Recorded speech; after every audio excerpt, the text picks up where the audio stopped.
What is up, everybody, and welcome to the Real Talks podcast. My name is Mike Singletary. And I am Frank Chan, and we are going to be your hosts. And what we're going to do is break down what it takes to live life on your terms through entrepreneurship, specifically real estate investing. So we're going to hit it hard, the good, the bad, and the real, because that climb, as any entrepreneur knows, is never smooth. So let's get real. Frank is an old friend of mine, and we've hit it off right off the bat. Now, he is like, a genius when it comes to affiliate marketing. I mean, we're talking about like Rain Man genius type of stuff, because every time I talk to him, he'll tell me a bunch of stuff. And I'm like, dude, you need to slow down because I don't know what the hell you just said to me. You know what I'm saying? And he works with the absolute best people in the industry. So I'm going to read off your bio real quick, and then we'll just go into normal stuff, right? So he's a father, investor, consultant, serial entrepreneur. He's most known for working with some of the top real estate investors, just like you heard just there, and educators, experts, and software in the country. Many of those operates in 7 to 8 figure online information business. He's the CEO of the Affiliate Incubator and industry veteran for almost 12 years of experience. Frank loves helping new and experienced real estate investors navigate e-commerce world. Now, what am I missing there? Am I missing something? Because I know I just kind of read that off. All-star, rock star, badass. Any of those are good to use too, man. You are a badass, dude. You know what I was always super impressed when I first met you, man, because we were part of one of our masterminds, right? And I remember you and I were just kicking it. We're kicking it. We have a tendency of kicking it pretty hard when we hang out. Sure do. And you jump on that stage that next morning and rock out like a 50-minute prezzo that was just mind-blowing. And I'm like, I could barely even talk to somebody standing next to me, much less get on the stage, but with hundreds of people that are professional presenters and do what you did, man. That was amazing. I appreciate that. I got to stay humble. That's not my expertise. And to be able to share stages with, people with decades of experience, it was a very humbling moment. So I appreciate you acknowledging that, man. Thank you. What's a humble brag on you? Like you just kind of laid out some things that are just happening to you that were big bombs, right? What's a humble brag of what's going on with you right now and things that you're excited about, brother? I appreciate you asking, man. Yeah, it's funny. I've really tried to figure out where my genius zone is or what is my specialty. I've been doing the same thing now for 14 years. And I always joke around that I win a lot of business through default, right? Just being here, like through attrition and just outlasting everybody else. And therefore I get all the business. But I think that really doesn't speak to kind of how much I've grown in the last 14 years as a affiliate manager consultant, and really helping a lot of real estate investors really bring their brands or ideas to market. So I probably say the biggest brag here is I've had the opportunity to become the best at what I do in my space. And I don't say that like because there's others out there and I'm, just tooting my own horn. No, I am literally the only one with the amount of experience that I have doing the things that I've done with the clients I have.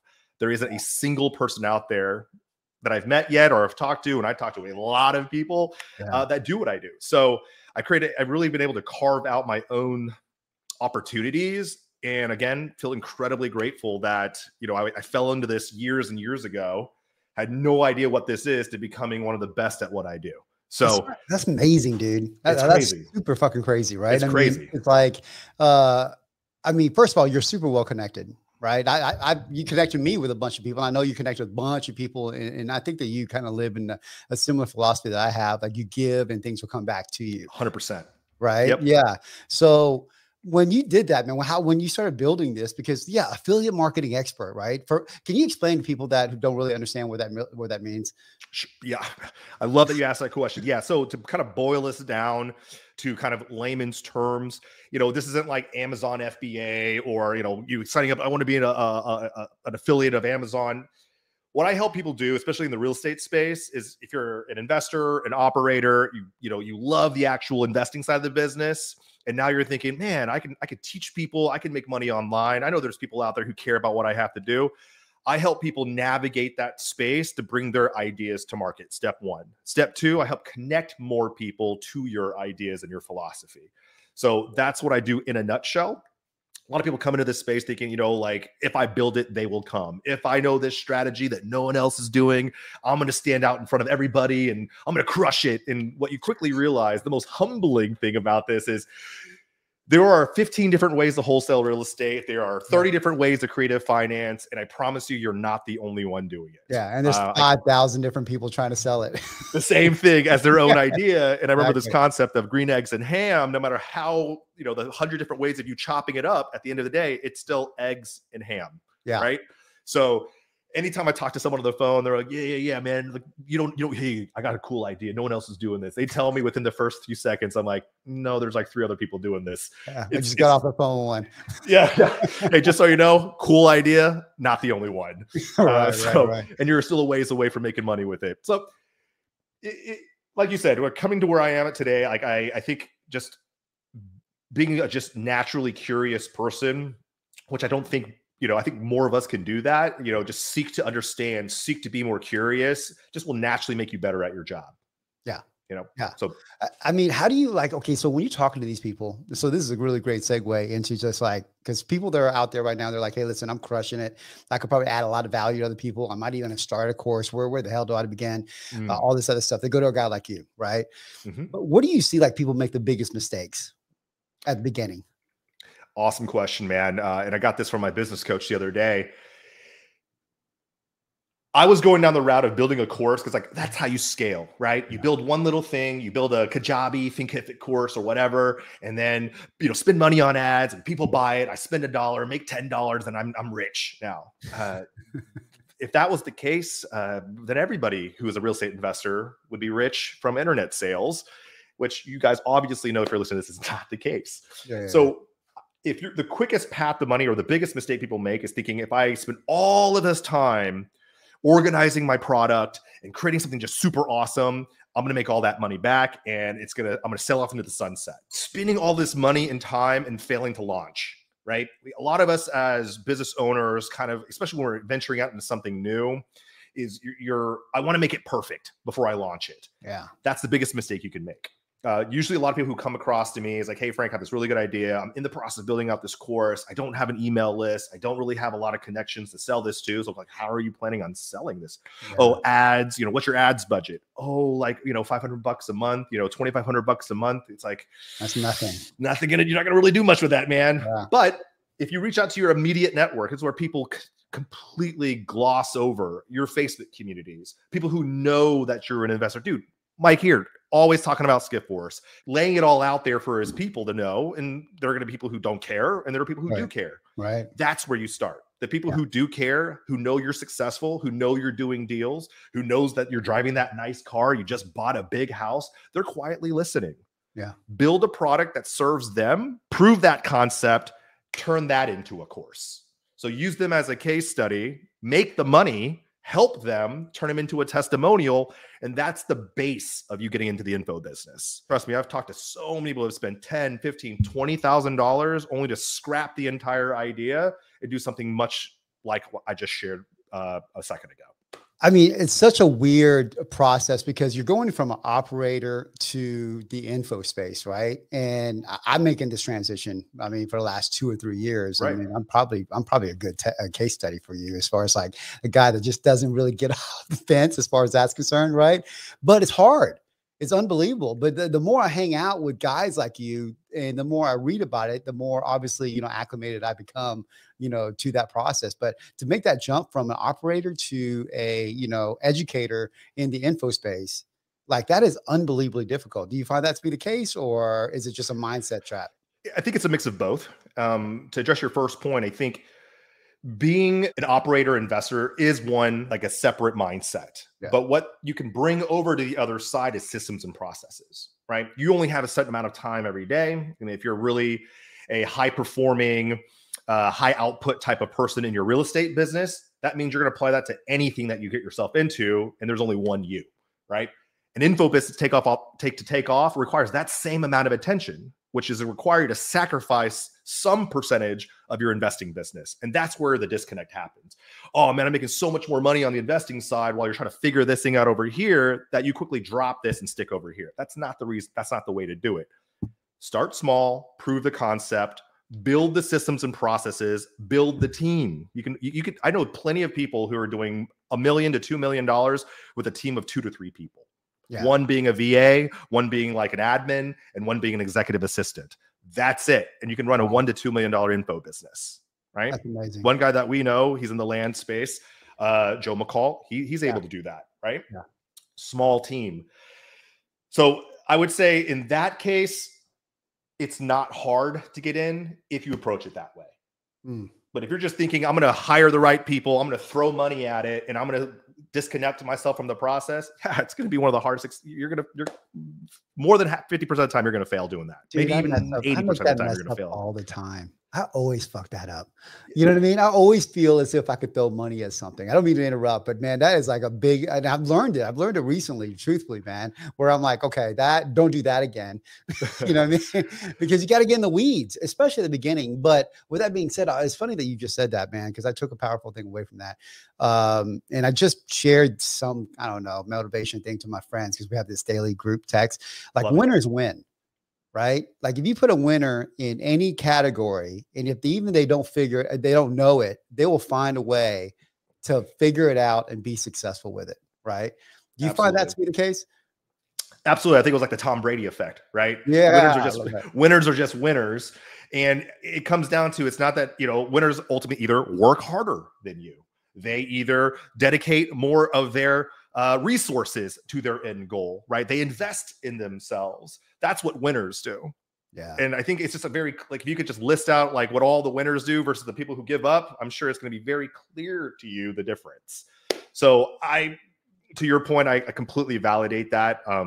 There are people who pursue their life as victims when things happen to them versus you creating the opportunity out of anything negative that happens to you. So I'm a very optimistic person. Part of my job is to help lift the mindset lift people out of negative mindsets, right? Because it's so easy to fall into, oh, we're not making the kind of money we're making. Oh, this person's doing that. But it's like, there's always a secondary opportunity if you just look hard enough. Right. Well, absolutely, man. I mean, plus there's the gap and gain thing, right? Where absolutely 100%. Yeah. We're always like, figuring, like we're always in there judging ourselves or where we think we should be, but not where we came from. And that's such a big, powerful thing that I've learned the last 3 or 4 years, right? If I look back and I go 2 years ago, am I the same guy? No, I'm totally different than I was at that time. That guy, right? That guy is dead almost, it's still part of him, but now I've gotten so much better. So I think that we have to give ourselves a little bit of grace, and I think as entrepreneurs, that's pretty hard to do sometimes. Man, I'm glad you said that. I'm in a mastermind full of these high achievers, and most masterminds are. And like I proposed a question, like, why do I feel so like unable to reward myself? Why do I feel like where I'm at today, I'm not accomplishing enough? Because I keep using this end goal as the litmus. It's like, if I'm not here, everything else doesn't matter. And I think a lot of people, investors, business owners think that. And I think the best thing that I've done for myself this year, and it came from me just talking to my wife one day. It's like, babe, just go book yourself a massage. And I'm not like a normal massage kind of guy. I'm weird about like people touching me and stuff. But especially dudes. I cannot do a massage with a dude, man. Yeah. No dudes. I don't care if you're like really attractive dude. That makes me even feel more uncomfortable. Like I think I like this a little too much. You know what I mean? But something as simple as just calling, scheduling, leaving my house, and taking care of myself. That made me feel like I wasn't deserving of it. Because I'm like, what did I do to earn this? And to your point, it's the gap in the gain, right? Yeah. I've done a lot to earn this. Yeah. So if you're listening to this and you're a hardworking person and you feel that level of burnout and you just, that word burnout kind of resonates with you, look back and see what you're doing to like recharge yourself. Yeah. Do things selfishly for yourself, because I'm pretty sure you're more likely generous to the people around you, because that's how I am as well. I can give my in-laws anything, my wife, my kid. I'm everybody have one, but for myself, I don't take the time or the finances. And it's like the LeBron James, right? He spends like what, $2 million a year on personal, like his health, his fitness, dietitians, and all these things. I was like, dude, that's a fraction of what he makes. Time for me to embrace that concept too. And man, it's paid me back tenfold. Playing golf weekly, weekly?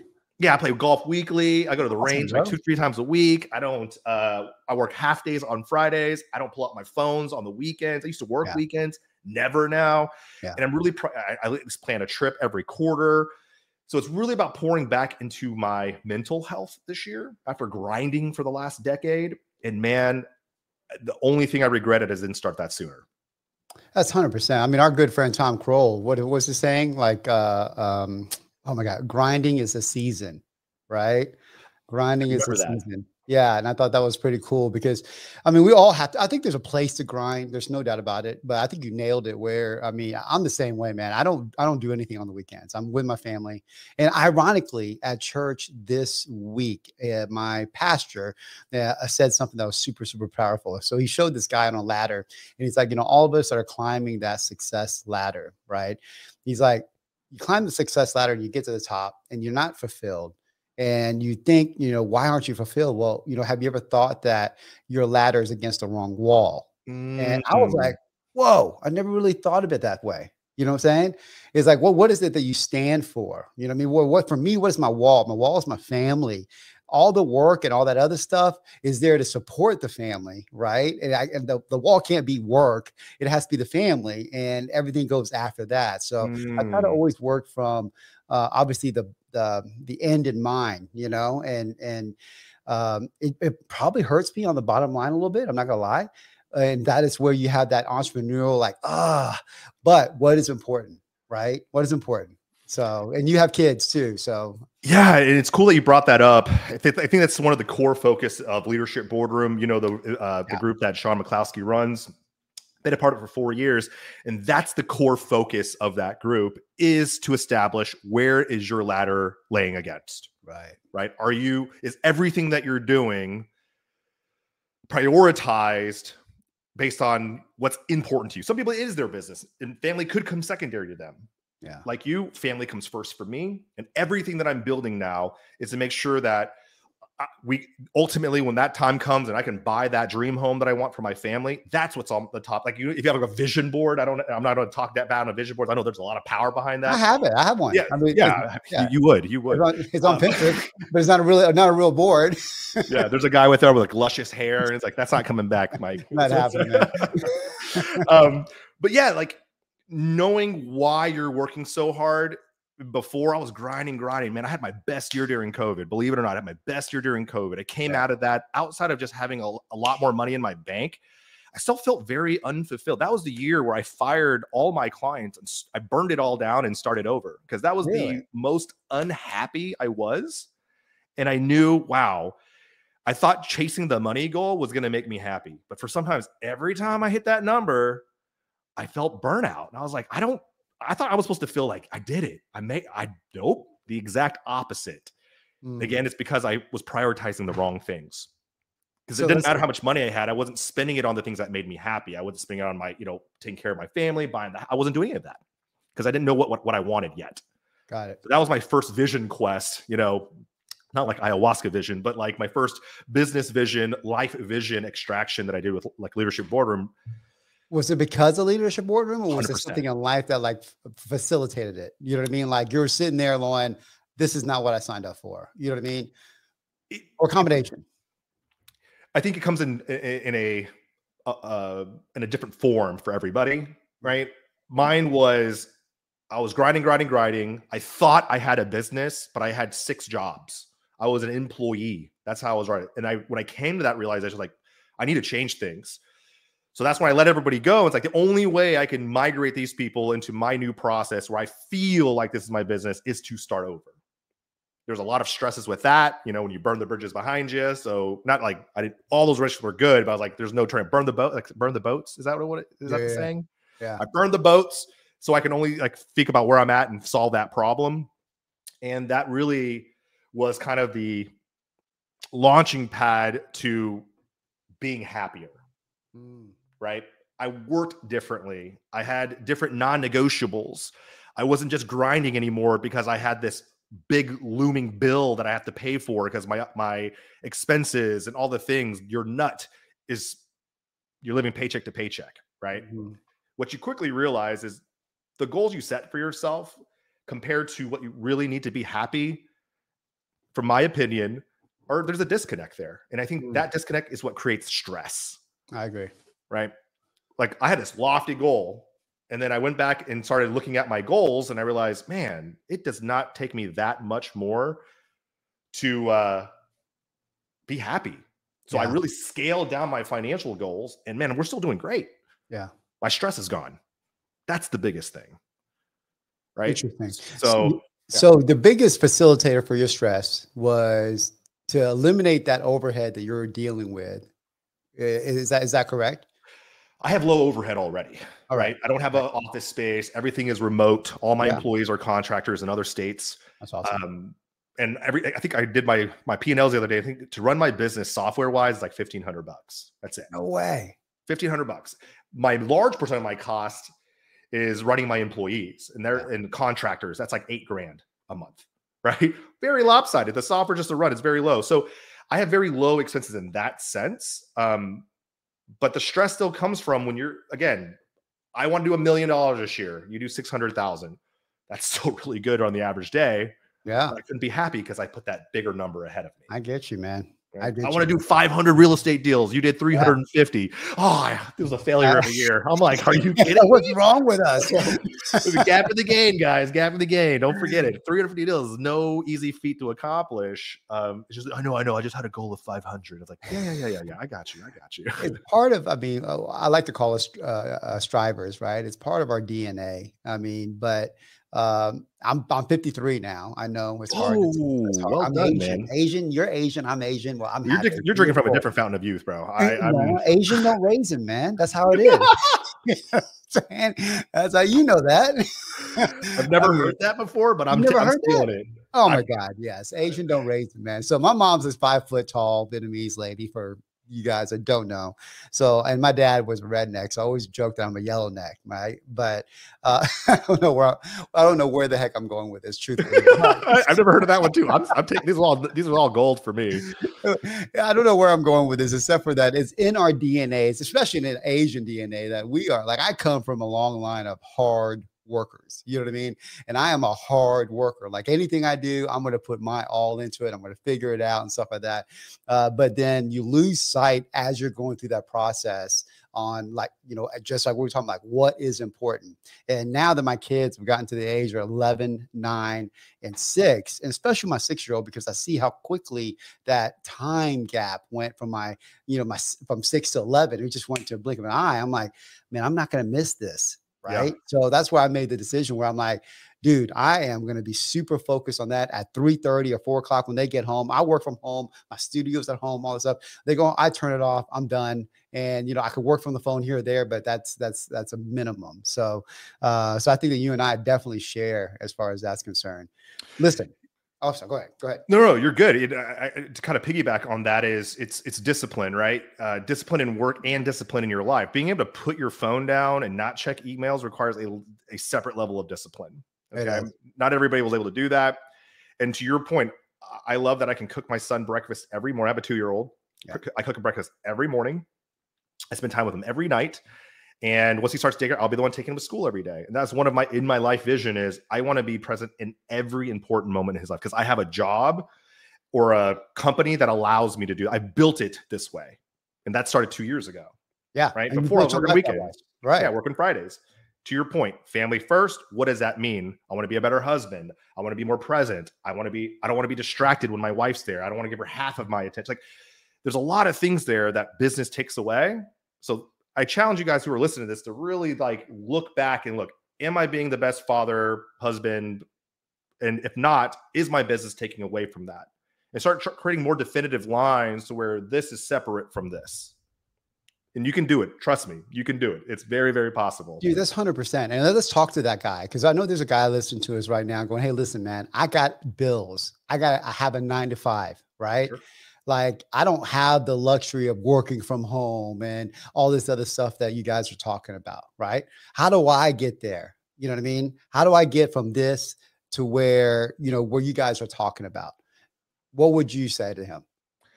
I think this is where the word or term side hustle was born, right? If you're an 8 to 5 and you're just sitting there like, how am I going to get out of this? Well, not doing the same thing I'm going to tell you that, right? To supplement your income, you got to get a side hustle. And don't quit your job to pursue your side hustle full time. Don't burn the boats down yet. Okay, that's not what I'm suggesting you to do yet. Figure out where your natural next path is. And that's what Mike did the same thing. He had a different business here, like in Houston, and then went to real estate, completely different field of where he was going.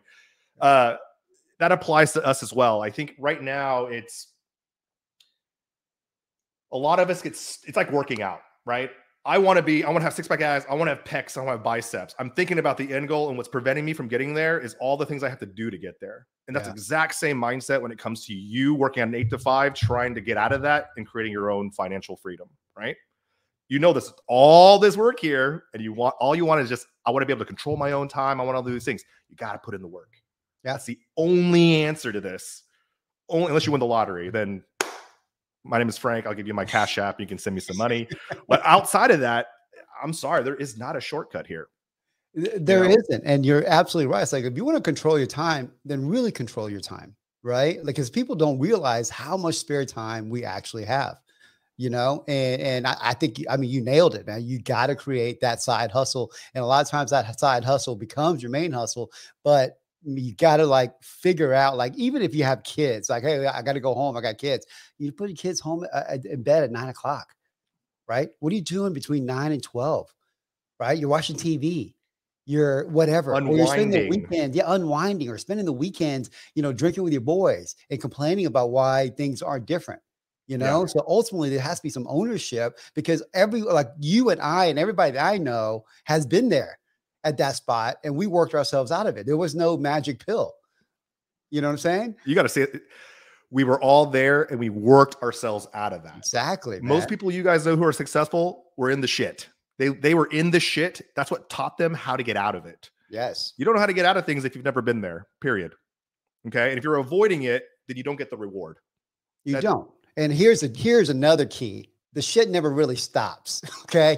Once you get out of it, there's a bigger problem that you will be dealing with. Right. And so, but you just become a lot better at handling the problems and the stress level. It's so funny because my wife's a high achieving person, right? She's brilliant, way smarter than me, high achieving, all this stuff, but she doesn't handle stress really well because she doesn't have to. Whereas my whole day is dealing with stress, and my ability to handle really, really high levels of stress is like nothing. And you got to build that muscle. You cannot expect yourself and give yourself grace to achieve that right away. It has to go in incremental steps. 100% agree. Yeah. 100%. I have the same conversation with my wife as well. And it's weird, how disconnected we become with that process because we deal with it so much. Yeah. Right. It's like this book that my mentor gave me called Crucial Conversations. If you look at my predictive index, I get very uncomfortable with difficult conversations or confrontational conversations.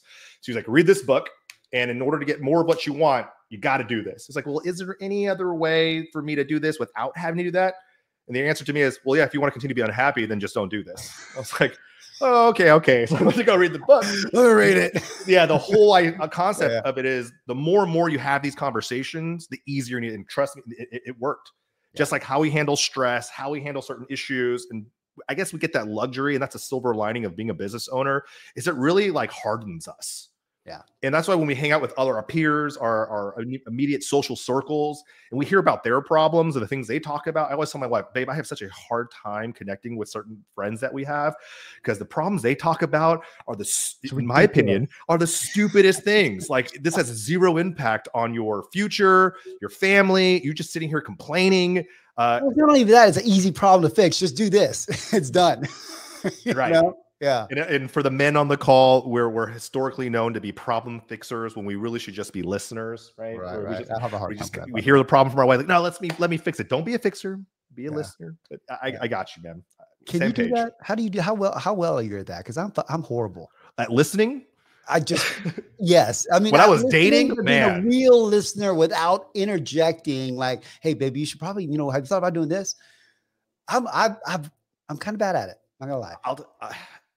I'm going through therapy. I'm going through other things. I'm not even joking. I'm going through therapy. I talk about this in my Don't worry, masterminds. I've been to therapy. Yeah, these are things. That's one specific thing that I really, and this just applies to your whole life as a whole, is we're always great listeners out of the gate. The dating period, business partners, establishing new relationships, anywhere, great listener. We're always quick. And once you get comfortable, you fall back into your natural characteristic. So to your point, it's not something that I've fixed completely. So I'm not great at it, but I'm aware of it and I do work on it. You know, awesome. I'm a typical man who you say one thing, like, and then the worst hated question, what did I just say? You gotta repeat the last 3 words, man. It's like, what did I just, like when you're in school and they're like, hey, what did I just say? Were you listening? Yes. Then what did I say? I hate when they follow up with that question. And then I'm like, I wasn't listening. You know, so it's still a work in progress. Let's just say that. We all are. All right. Well, listen, there's one thing that we always want to talk about. You probably already did, you know. So let's talk about there's a segment called Shitstorm where, you know, all of us have gone through it, where we hit one of our lows, because usually it's multiple lows, right? What's happened in your life where you just felt like, wow, I mean, I'm at the bottom, and, you know, how did you get out of it? Lessons learned, all that stuff. Okay. Without spending too much time thinking on it, there were 2 moments.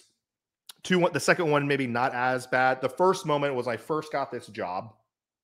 Just so you guys know a little bit of my background, I was a nutrition major, grad from University of Texas. My mom and dad are investors through and through. My mom was like top sales ladies, and she's like Mike, we're talking about, my parents are very high achievers. So when I got into this space, the info marketing space, real estate, I didn't really know that much about it. I got very comfortable in my job around year 5 or 6. And the employer was very unhappy with certain things I let fall through the cracks. And he said that he was replacing me and I had to hire my replacement. At the time, I'd had 0 options to find another job. So I was like, well, crap. I've never been in a position where I'm hiring the person who's going to replace me. That was a very humbling moment to me that, well, crap, I got to get better and get more serious about my job. So that was a harsh reality to me. And I'll tell you this, I'm a very risk averse, you know, I haven't had a lot of forced to start over things that happened to me, because I'm very cautious. I always keep my expenses low. I'm never overextending. Very, very careful always. So it's to some people like, oh, that's not a big deal. You didn't, go bankrupt and lose everything. No, I'm very grateful, but that's due to my decision making. Sure. So I've never had like due to more interest rates, more like 08, 09, when people lost it because the market crashed. I never was impacted by that. The second time was when I fired everybody and had to start over from pretty much scratch. I had my reputation to go off of, and I had the networks, but I did have to kind of prospect and resell my clients onto my service. So those were 2 pivotal moments. But the first one taught me I got to get my shit together, and getting comfortable and lazy will really screw you up. Yeah. Okay. So never get comfortable, always seek to be better. And then the second time is in order to get really serious about being an entrepreneur, is getting serious about finances. So I brought on a bookkeeper, I brought on a CFO, I got my P&Ls in order. I was ordering, I got all my systems and process, I got all the softwares. I was getting, setting up my Gusto to pay out my, my contractors. That's what taught me how to be a business owner. Gotcha. So although these 2 things, were really hard to deal with at the time, the return on that lesson is paying back tenfold. And that's what I'm saying before. It's like most investors either got wiped out or they took that moment to catapult themselves into the next evolution of themselves. I think that's the key. And I think no matter, I think it's the spectrum, it doesn't matter, right? If you lose everything, or it's how you're impacted by it. You know what I mean? You're still impacted at your core, and you're sitting there figuring like, how can I get through this? And how do I become better? And how do I get better, come out better on the other side? And that's exactly what you did. And I think this is an exercise that I've done, and I've actually said this, and I know you think like this. I am grateful that where I'm at today, if I lost everything tonight, tomorrow morning, other than, well, that's kind of annoying, I go right back to get back to work and build this back up again within the next 30 or 60 days. Yeah. You know, I always tell my parents who always worry, Asian parents, like, oh, I'm worried about you financially and all these other things. Like, mom, even if I lost everything tomorrow, I have the knowledge and the skill sets to build this back up again in a shorter period of time. 100%. So I have the skills of how to make money. That's enough. Yeah. That's the biggest peace of mind. So ask yourself, if you lost your job tomorrow, do you have the skills from your job to go start your own business and start making money in the next 30 days? If not, you're probably getting too comfortable, and you turn your mind off when you get home from work. Mm-hmm. You're too comfortable. You're just going through the motions and you're wondering why you're not happy. Yes. And let's compound this back to a point we made earlier. If you're not happy with your current position, your 8 to 5 job, start there. Yeah. Yeah. Figure out what is your special skill. If you lost everything today, what would you do tomorrow? I know what I do. Brother. I know Mike could do it too. Dude, I mean, you have to become, so I always had this thing. I've talked about this before in other episodes, but I've always had this thing where, I was destination driven. Like, I want to have this in my bank account and not think about who do I have to become to have this in my bank account. Once I made that shift, it changed everything. You know what I mean? And it's like, and I talked about this with other people too, is where if I lost everything right now, like if I was homeless, how long would I be homeless? It wouldn't be long. You know what I mean? And it's because we have built that skill set. And I think it's our, as a human, as a man or a woman, it's our responsibility to do that, right? That's why you are put on this earth. And I think that's really the biggest disconnect when you see people that are depressed. I'm not saying that depression isn't a thing. I think a lot of times depression is really just a gap from where you should be and where you are, right? And then you get really upset with yourself about it. Yeah, like that's a sticky one too, right? And being able to pull yourself up or allow others to pull you up. And I think that's like borrowing their confidence has been a thing, because I have imposter syndrome. Who doesn't? I think like most important. Everybody. And a lot of times when you're feeling that emptiness, really start borrowing the confidence of the people who know you. Right. I know it's hard to like, oh yeah, well, you're supposed to say these nice things to me. Like, trust me, like the closest people don't say these things because they have to. They truly love you. And you got to believe that, man. You really, really do. But to your point, I want to piggyback on the homeless thing real quick. I'll tell you right now, if I was homeless, I've always wanted, I got to be the best homeless person out there. I would write the most compelling signs, right? Like that's how I would turn it. That's how I would turn my skill set into the best homeless person ever. If I can make people laugh, funny as money, man. Use my marketing skills to dominate those corners. If I had to do those bum fights, maybe not so much. I'd probably lose every time. But man, I can make some money on those signs. I'll tell you that. You crush it. You crush it. All right, brother. Hey, how can they find you, man? Thanks, man. Yeah. So my company's called The Affiliate Incubator, theaffiliateincubator.com.